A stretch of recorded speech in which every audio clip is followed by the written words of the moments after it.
we get a chance to have a show that we record on your birthday, babe. So happy birthday. Thank you very much. Just kind of fun. Just to start this whole thing off on December 31st as the day we're recording this, although it's airing tomorrow. New Year's. Happy New Year's to everybody. But happy birthday to you. Thank you. It's the best day to have a birthday. Absolutely. December 31st rocks. It's the one I love to talk about, how everybody celebrates the end of your birthday. Yeah. It's like, oh, finally, this one's over. Let's move on to the next day. I'll take it. Well, this is Sexy Marriage Radio alongside my wife, Pam.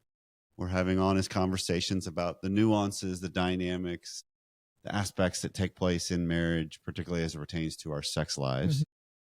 And how do we overcome things that get in our way? How do we find information that will help me navigate something new, perhaps, or just face some things that I've been wanting to face for a while? Because there's still, let's face it, sometimes we think we got this thing figured out, and then lo and behold, I really don't know. Just need some clarity, right? Just need to refocus. Hopefully. And that's what we want to try to do and help collaborate with the nation in doing that. And the way we do that is you can let us know. 214-702-9565 is the voicemail line we've got. Feedback@sexymarriageradio.com is the email inbox we have. And then you can find our show everywhere, and it's on YouTube more and more where we're heading towards the video. So check us out there at Sexy Marriage Radio within the YouTube world. It's very easy to find, but jump on, leave comments, help spread the word, because what we want to have happen is just continue to enhance the idea that the best sex is in the marriage bed. Married sex is just different. It just changes. It evolves because you're with the person, you know the person, but then again, you don't have any idea. I mean, isn't that kind of the true statement there? We've been 31 years into this whole thing, and I don't know if I still don't have you figured out. Well, thank goodness. That adds to the spice. We'll just say that. That is true. So coming up today on the regular version is a continuation of a conversation just briefly from a couple of months ago about an episode we did with oral sex and trauma, where this elicited an email from a listener that the themes ran true in his marriage. And so he wanted a little more collaboration about what do I do? And then he also alludes to a particular position that we're going to jump into a little bit more in detail, which is the 69 position. And so that should be a fun way to just talk about on your birthday, baby. Come on. And then on the extended content today, which is deeper, longer, and there's no ads, you can subscribe at smr.fm/academy. We're having a conversation. We do this every year with, rather than New Year's resolutions, I love the idea of 3 words, which is from Chris Brogan. And so we're going to dive into what does that look like? And then what are our words? Because it's a good way to frame, kind of like lighthouses along a coast. They help give you good markers of where you're trying to go. They give you a little bit of a range. Yeah, every word can have some deep meaning behind it. Might be simple, might be deep, but it's a really cool way. It took me a little while to get on board with it for whatever reason. But I'm excited, and I actually right now have 4 words during the episode. We're going to narrow down to the 3rd. Oh, all right. A little working moment. Yeah, all we're going to kick one to the side. Okay. Well, all that's coming up right after this.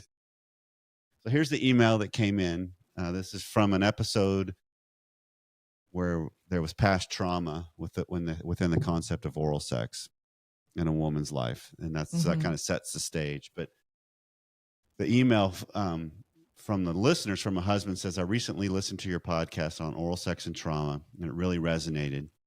So my wife and I have been married for 18 years, both raised in the church, and we're very intentional about our spiritual growth and our relationship. Before we met and married, we each had premarital relationships, which seemed to play a role in the challenges that we're facing now. Over the years, oral sex has become much less frequent in our marriage. And while I've longed to reconnect with that aspect of intimacy, it's been a source of tension. I truly enjoy giving her pleasure. Recently, she told me she's not that into it. But at the same time, I noticed that her body language and responses, like she caresses her breast or she makes sounds, they indicate that she might still like or enjoy it occasionally. Years ago, I made a mistake of mentioning an experience with a past girlfriend while discussing the topic of oral sex. Although I don't remember exactly what I said, it left a lasting impact. So she shared that when I perform oral sex now, she can't get past the mental image of my ex. Additionally, she's expressed that going down on me makes her feel dirty and reminds her of premarital experiences where oral sex felt like the way of avoiding going all the way. She prefers vaginal penetration and has assured me that this isn't about hygiene, as I've always made sure to be well groomed and clean. She says she's trying to overcome this mindset, and we've had open and honest conversations about it, which well done on that. And I deeply appreciate her willingness to discuss it. But I've noticed feelings of resentment keep creeping in, and I've started sharing this with her as well. For example, a couple of months ago, she suggested trying the 69 position. I thanked her for being open to it, but didn't want to pressure her or risk causing more emotional distress. It felt like a special occasion kind of moment, but I kept it brief as I didn't want her to feel rushed. Thanks for the time and the work that you do, but any help you can give me to help navigate this. Wow, that's a tough one. Yeah, and bringing up the info with the ex, you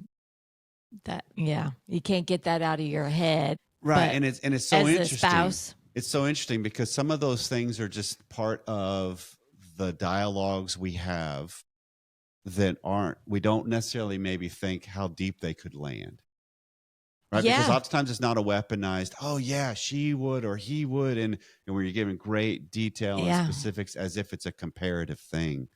Instead, it's just this is something, and now all of a sudden that gets a trigger point because it lands in some insecurity or uncertainty that we have, which I think psychologically speaking, when something taps into that, that's what makes it all the more powerful in the way it impacts us.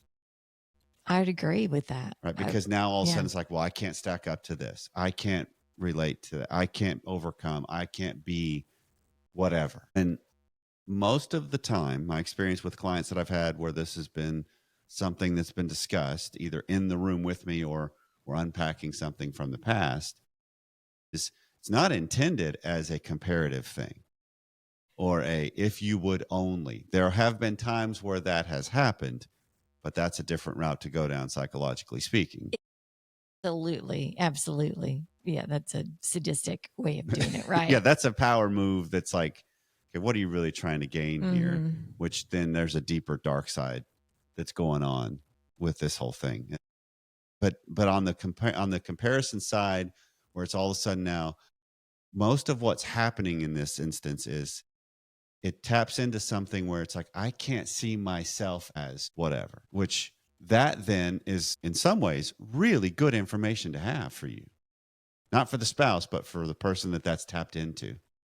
Because what is that about? What is it that makes it to where it's like, I can't see myself as a powerful, seductive woman or a powerful, inviting man or whatever it might be, that now all of a sudden I'm having to see this gap between here's how I view myself but here's how I could be. Yeah, and so many messages behind that. I mean, what kind of things did those play in the reason you find that people can't see themselves that way?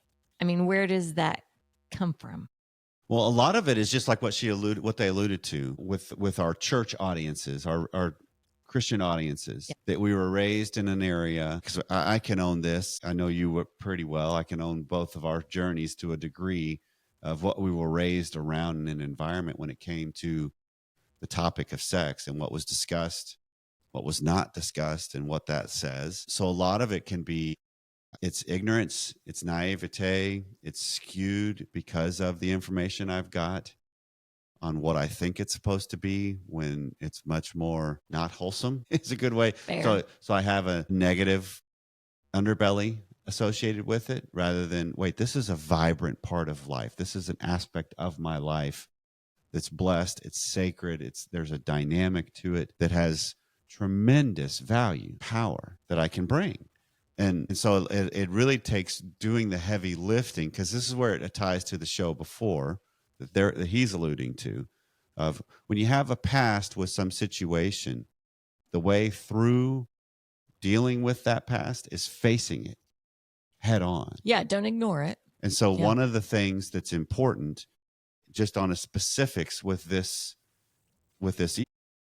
she can't get an image out of her head is what's being alluded to. And it's a past girlfriend of his. So one of the things I encourage clients all the time whenever it's like, yeah, I can't get past that. I can't get past, but yet I'm going to put myself in positions where it could be triggered, where it can be instigated. Sure.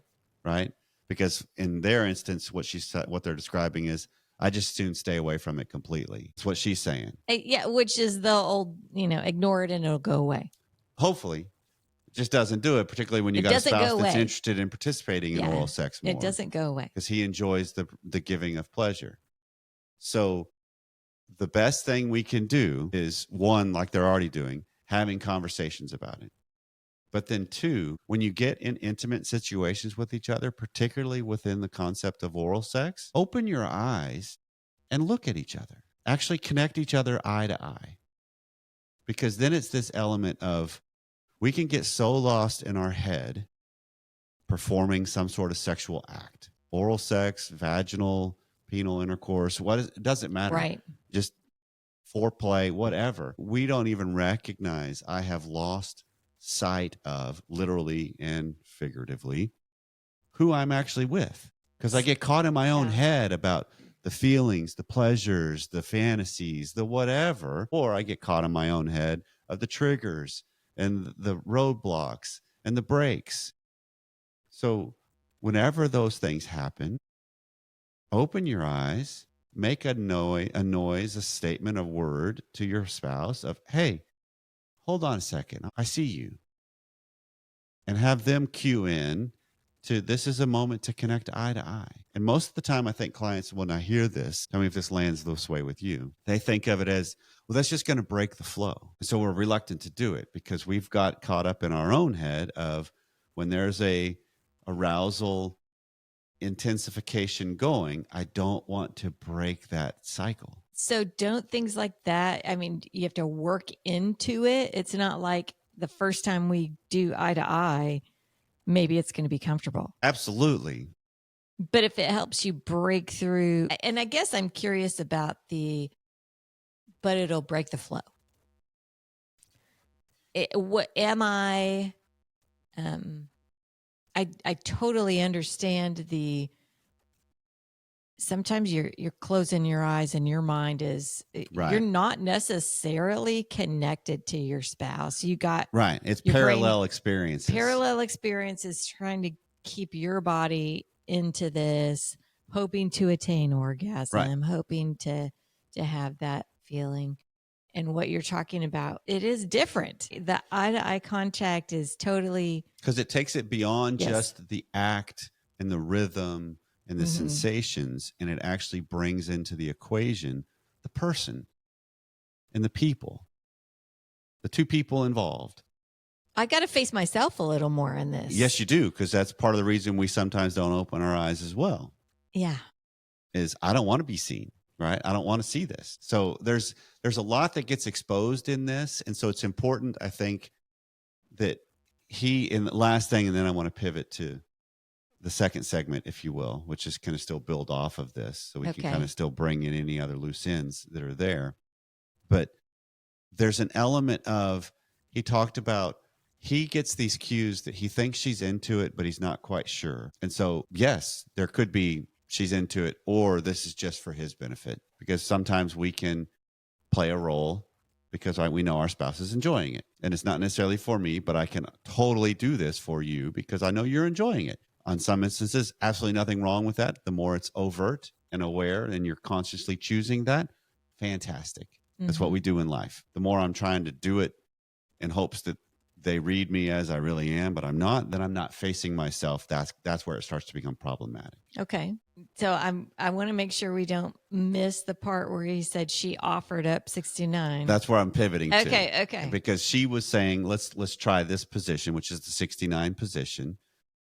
He hesitated because he didn't want to right. Because on the one hand, I can totally understand where he's coming from. And on the other hand, dude, You totally missed a good opportunity to lean into the discomfort for both of you here. Right. Right. If she's offering something up, even though it might make her feel uncomfortable, Or he may be making assumptions. and this is what could be interesting, is because the 69 position is where you have the opportunity to give and receive simultaneously. Mm-hmm. Because you position your bodies. For anybody that's out there that's listening that's not familiar with what the 69 is, look at the shape of the two numbers and how they face. It positions you to do simultaneous oral sex with each other. And there's two different ways most of the time this happens, is one can be on top while the other's on their back, or you can do it side by side, which actually is most of the time the most inviting and flexible if you're side by side in the 69 position. But she could be offering that up because it's not just him going down on her. New, it's novel. And that's part of what can make this exciting to add to your lovemaking experiences. Is it's novel. It's not something a lot of people do. Okay, I mean, from the people I talk to, the subject, when this subject comes up in my office, it isn't something we go into great detail about often. Well, you not going into great detail about it often doesn't necessarily mean it's not happening. No, but I usually will get a fairly decent history of what are the positions, what are some of the things, because Schnarf would term this the elicitation window. Okay. And if you get an idea of how people are doing sex, it gives you an idea of who they are, which is true. Okay. And so sometimes the most novel or some of the more taboo, this isn't necessarily a taboo thing, but in some circles this is, because it's like, where do I even ask this question? Yeah. So, yeah, I mean, we've had plenty of adults that we run into that don't know what it is. So, so if you don't know what it is, then you're probably not doing it. Right. Yeah. Right. Because it's unknown. And so I can't see myself doing this, or I don't like this position, or so there's an element of when this was offered up in this email, it's both of you need to settle yourself down. Fair. And go, okay, I'm in. And I'm just going to kind of count on you to, if you're uncomfortable, tell me what you need. Speak up. This is where some eye to eye throughout it. Although in that position, having eye to eye is not really. It's a little more difficult, but it's not as difficult as you think on the side by side. Right. When you're on top or bottom, it's it's a lot more difficult because of body positioning. I was going to say, well, yeah, I'm trying to think. Well, you have to be very, very flexible. Let's put it that way. But it's interesting because let's land there for turning my head for just a little bit though, on the idea of oral sex with Emily Moros, another podcast for those of you who aren't familiar. Right. She has a book that's called Smart Sex, and she references a study that says there's a positive correlation to happiness and oral sex in marriage. Interesting. Okay. Is this like this is an actual study? Yes, it is. Okay. Like 800, it's like 880 something heterosexual couples is where the data is pulled from. Okay. And there was a positive correlation. Most people found the biggest benefit in the act of giving oral sex, not just receiving. So I'm just going to let that one kind of marinate with the audience out there on just, why do you suppose that is? Where does that land with you? Interesting. Particularly, because I think then you're looking at it as this is an aspect of power, of providing pleasure. And there's something that taps into us as people when I realize I have that ability. And so there's something about that really does, I think, rev people up in some really good ways. But then let's talk about the aspect of 69 though. Okay. Just to kind of land this segment of the show and just looking at what are the benefits of it. Right? Absolutely. Because a lot of times I think what can happen when you're talking about the subject of oral sex within a marriage is sometimes you don't want to be the focus. And so this gives you something to kind of reciprocate and be involved in simultaneously. But the other benefit of it is, aside from the novelty, it does give a real tangible way for a synergy to happen of the simultaneous giving and receiving. Okay. So what's the benefit behind that? Because a lot of times there's an element of, think of the different aspects of our marriage when it comes to our sex life. When you're really into it, sometimes it's like, wait, what helps me get even more into it is me being involved, not just being the focus, right? Yeah. Because sometimes there are times where it's like, oh, no, I love just being the focus. But then there's a lot of other times, and I think this is true among people, where I want to be involved too, though. So this gives you an easy way to immediately stay engaged, respond in kind, reciprocate, try something to offer pleasure as well. I mean, it's better to give than receive. That is a phrase that is out there, and that is part of your sexual relationship too. It is enjoyable, empowering. It's nice to do something for your spouse that feels good, that you know they enjoy, that they want. That's why it is tough when you hear folks that have this baggage from the past, like this emailer, that it impedes on feeling like you can give something. It impedes on that. And this is where sometimes doing something novel together creates the situation where I can rewire these pathways, because then it's not just the same thing. I think that's nice to understand, Corey. The word rewire, that our brains can be rewired. We can figure out how to get past those old issues, those old traumas, those old just memories that pop in our brain that might be causing us a disconnect between the two of it. It's the easiest way to put it, or the least invasive. It's just a disconnect. Okay. Right. Okay. But then they accelerate, or they're more powerful, and that I don't know, that they cause harm. Right. Just having a disconnect at an instant isn't necessarily harmful, but it's over the years. How long? Well, it's what do I do with it? It's what do I do when these things happen? Because there's this element of, I'm involved in something, because this is on a continuum, right? We're involved in a sexual encounter, let's say, because it's your birthday, so happy birthday to you. All right, thanks. And so we're involved in an encounter, and all of a sudden, whatever I'm offering up is not really doing it for you, but you're like, yeah, he's really enjoying it. So you just kind of, so you start checking out, or you start trying to do something else, or your mind goes elsewhere. Or start trying to rush it. Right. And so our presence makes a difference. And so whether it be on the continuum of, this is just kind of not really doing it for me, but oh well, or it can be on the continuum of, we're flying right into the teeth of some major things from the past. Yeah. Well, our path through those are the same. They just change in severity of how it impacts us. Okay. And so the way I need to orient towards this is rewire it by facing it, speaking up, open my eyes, try a different position and see. Because the courage to do this makes a big difference. And the other thing to be mindful of, if you wanted to incorporate 69 into a position within your lovemaking, is it's not just about your mouth. Use your hands, use toys, use lube. I mean, there's flavored lubes out there. There's a lot of things that are available that just enhance everything. Because that's the other benefit of it, that can be, if I'm in a position of really offering up pleasure while at the same time being able to receive it, it makes the mind go, for some people it's real disorienting. It's like, it's too much.